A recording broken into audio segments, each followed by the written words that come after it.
Hello guys, welcome back to my video tutorial crochet tutorial series. So today we will learn how to crochet half double crochet. Okay, we will learn the half double crochet.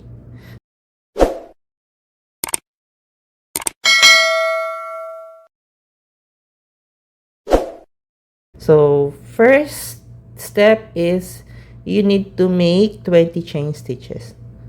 I know you know how to make the chain stitch based on the previous tutorial video that you have watched. Now this is the base stitch natin. So we will make 20 chain stitches. After that, you will yarn over. After you chain 20 stitches, chain stitches, yarn over. You need to yarn over, then hook into the third chain from the hook. So this time we will count 1 2 3 1 2 3 backward. 1, okay, 1 2 3. So insert the hook into the third loop. Okay, insert, yarn over, hook, yarn over, hook, yarn over, then hook into the third chain from the hook. Just count backward. 1 2 3, then insert. After that, you insert the hook, yarn over, pull through. Now you have 3 loops. After that, yarn over, pull through all 3 loops. You need to insert the hook, pull through the loop into the 3 loops, all 3 loops. Now you have half double crochet. Repeat the process across the row. So we have 19 or 18 rows of chain stitches. We will just insert the hook on the first or front stitch. Okay, we will repeat the process. We just yarn over, then insert the hook on the second stitch or chain stitch, pull through. Now we have 3 loops. Grab a loop or yarn over.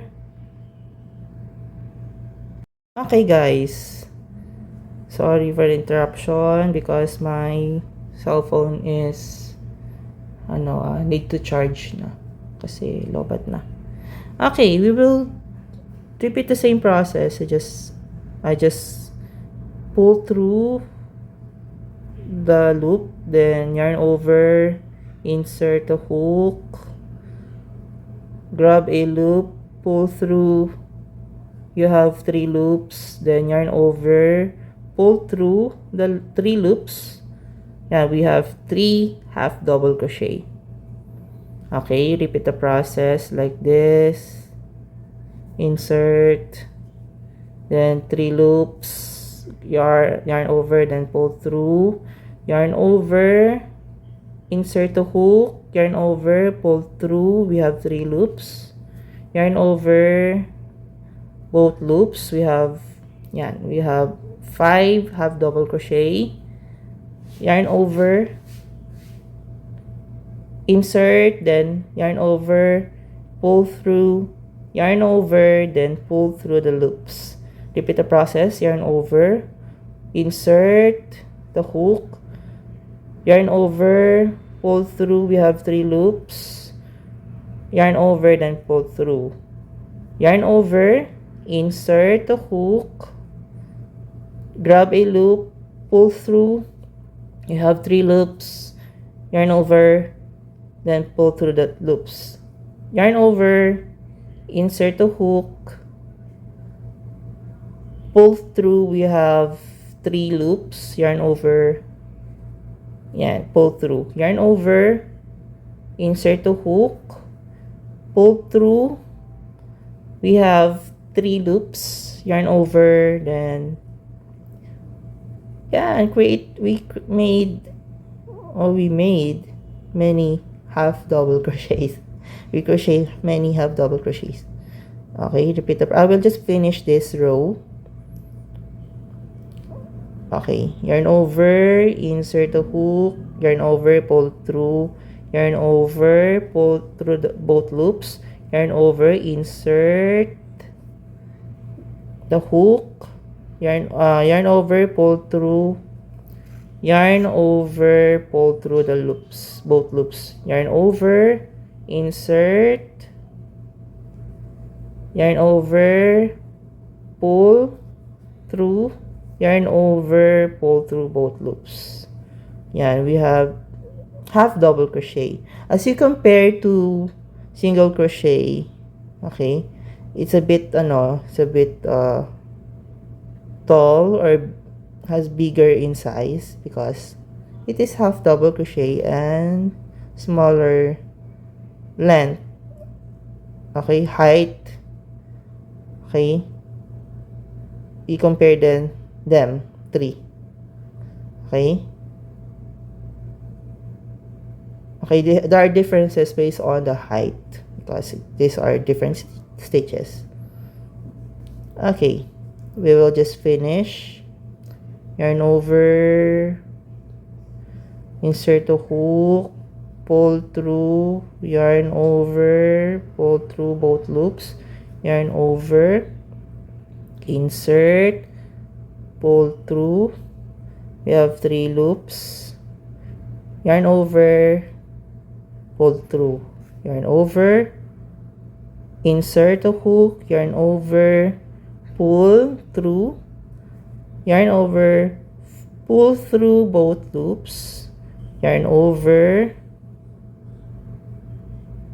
insert a hook, pull through, yarn over, pull through both loops, yarn over, insert to the last front stitch, pull through, yarn over, and pull through. So we have finished the first row. I have second row, first row of half double crochet. So ingay sa labas. Okay, we have first row of half double crochet. Okay, congratulations, you made it. You created, or you have tried to make half double crochet.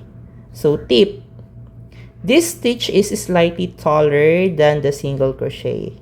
As we compare it to single crochet, this is slightly taller than the single crochet.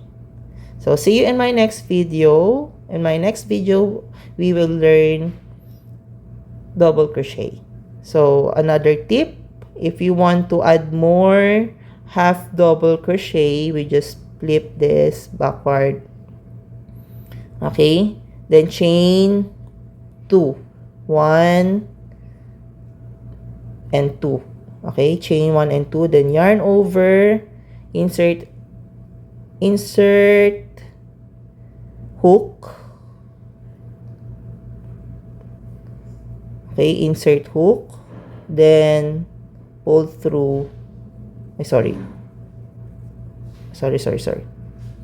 Okay, yarn over, insert,